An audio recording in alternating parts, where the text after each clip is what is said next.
Dottor Guido Di Guida, presidente regionale della FIS, anche quest'anno al 61esimo trofeo Luxardo. Eh sì, è una scadenza per noi importante, una scadenza importante per i nostri giovani che da questa gara traggono ulteriore entusiasmo, stanno lavorando molto bene.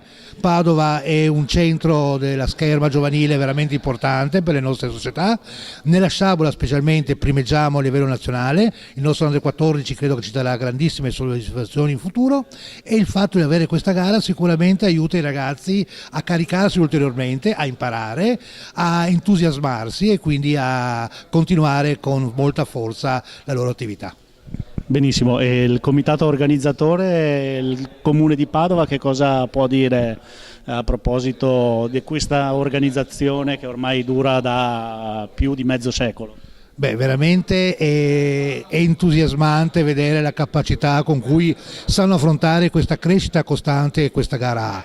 Ed è importante specialmente il fatto che questa non è una gara calata dall'alto, ma è una gara sentita dalla città.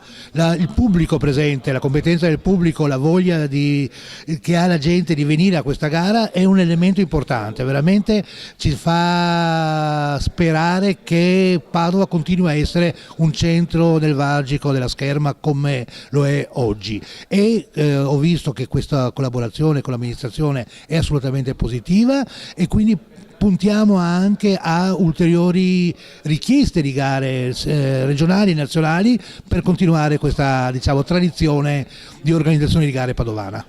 Benissimo, grazie Presidente. Niente, è stato veramente un piacere, grazie.